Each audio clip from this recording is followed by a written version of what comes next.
اللہ تبارک و تعالیٰ نے قوم عاد کے اوپر جو عذاب آیا تھا اس کا ذکر کیا ہے۔ ان کو اللہ تعالیٰ نے قوتوں سے نوازا، نعمتوں سے نوازا، اور اس کے باوجود انہوں نے ظلم کیا، کفر کیا، شرک کیا، جس کی وجہ سے اللہ نے 7 دن اور 8 رات تک مسلسل ان کے اوپر عذاب نازل کیا، جس کی وجہ سے ان کے مال، ان کے جانور، وہ خود سب تباہ ہو گئے، صرف ان کے جو گھر تھے وہ رہ گئے۔ تو قریش مکہ، صنادید قریش، جن میں سے جو کافرین تھے، مشرکین تھے، ان کے اندر بھی غرور تھا، تکبر تھا۔ اللہ تعالیٰ نے مثال کے ذریعے سے ان کا ذکر کیا ہے۔ وَاذْكُرْ أَخَا عَادٍ، اے پیغمبر آپ تذکرہ کریں قوم عاد کے بھائی کا، مراد حضرت ہود علیہ السلام ہے۔ اذ انذر قومہ بالاحقاف، جب اس نے اپنے قوم کو ڈرایا احقاف کے مقام پر۔ احقاف کہتے ہیں ریت کے ٹیلے کو۔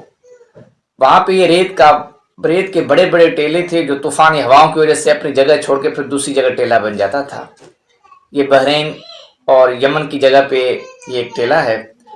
وَقَدْ خَلَتِ النُّذُرُ مِن بَيْنِ يَدَيْهِ وَمِن خَلْفِهِ، اللہ تعالیٰ فرماتے ہیں کہ حضرت ہود علیہ السلام سے قبل بھی انبیاء کرام آئے اور اس کے بعد بھی آئیں گے، یہ قوم کو ڈرائیں گے جب قوم کفر کے اندر، شرک کے اندر ہوگی۔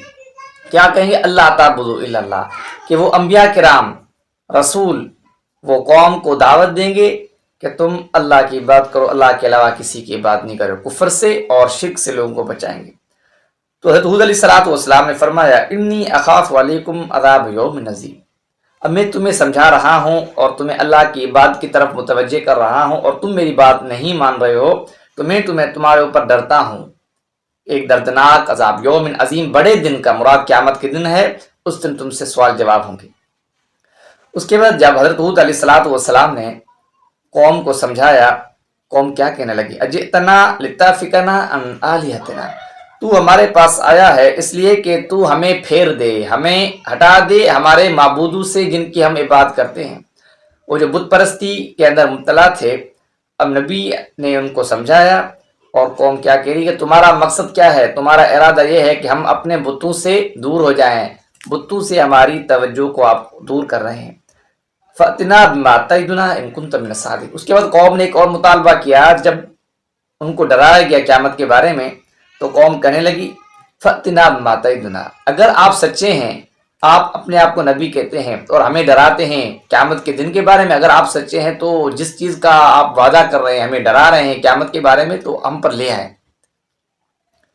قَالَ إِنَّمَا الْعِلْمُ عِندَ اللَّهِ، حضرت علیہ السلام نے قوم کے اس مطالبے پر فرمایا انما العلم عند اللہ، مجھے صرف یہ بتایا گیا کہ جو تم کام کرو گے، اگر اچھا کام کرو گے تو تمہارا مقام جنت ہے، اگر کفر، شرک اور ظلم زیادتی کرو گے تو تمہارا مقام جہنم ہے، باقی یہ پتہ نہیں ہے کب ہوگی۔ انما العلم عند اللہ، اور اس کا علم اللہ تعالیٰ کے پاس ہے۔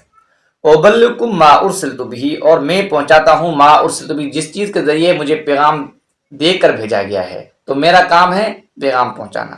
وَلَٰكِنِّي أَرَاكُمْ قَوْمًا تَجْهَلُونَ، لیکن میں تمہیں دیکھتا ہوں تم نادانی کے اندر ہو، تم جاہلیت کے اندر ہو۔ فَلَمَّا رَأَوْهُ عَارِضًا مُسْتَقْبِلَ أَوْدِيَتِهِمْ، اس کے بعد 3 سال تک قوم عاد کے اوپر قحط سالی کا زمانہ تھا، پانی بالکل نہیں تھا، بارشیں نہیں برسی، جس کی وجہ سے ایک وفد انہوں نے بھیجا جا کے کعبۃ اللہ کا طواف کریں اور اللہ تبارک و تعالیٰ سے فریاد طلب کریں، دعا مانگیں۔ اس کے بعد جب 3 سال کے اندر ان لوگوں نے قحط سالی دیکھی اور اچانک دیکھتے ہیں کہ جو ان کی وادیاں تھیں ان کے اوپر ایک بادل جو ہے چھایا ہوا ہے، کالا بادل، اور یہ لوگ خوش ہوئے کہ ہماری دعا قبول ہوئی ہے اور ابھی ہم پر بارش برسے گی۔ فَلَمَّا رَأَوْهُ عَارِضًا مُسْتَقْبِلَ أَوْدِيَتِهِمْ، اور جب انہوں نے دیکھا اس عذاب کو بادل کی شکل میں، مستقبل أَوْدِيَتِهِمْ، جو ان کے وادیوں کے سامنے تھا، قَالُوا هَذَا عَارِضٌ مُمْطِرُنَا، اور وہ قوم خوش ہو گئی، کہنے لگی عارض ممطرنا، یہ بادل ہیں بارش کے اور ابھی ہم پر بارش برسے گی۔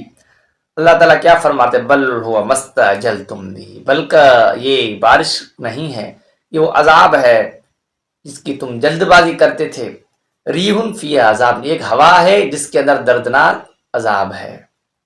تدمر کل شیء بامر ربھا، پھر جب وہ اللہ کا عذاب آیا تو اللہ کے حکم سے اس نے ہر چیز کو ملیا ملیٹ کر دیا، ختم کر دیا۔ فَأَصْبَحُوا لَا يُرَىٰ إِلَّا مَسَاكِنُهُمْ، پھر ایسا کر دیا کہ ان کے جو ٹھکانے تھے ان کی جو رہائش کی جو جگہیں تھی ان کے علاوہ اور کوئی چیز دیکھنے کو نہیں ملی. جو انسان تھے وہ بالکل ایسے جو کھجور کی تنوں کی طرف بالکل پڑے ہوئے تھے.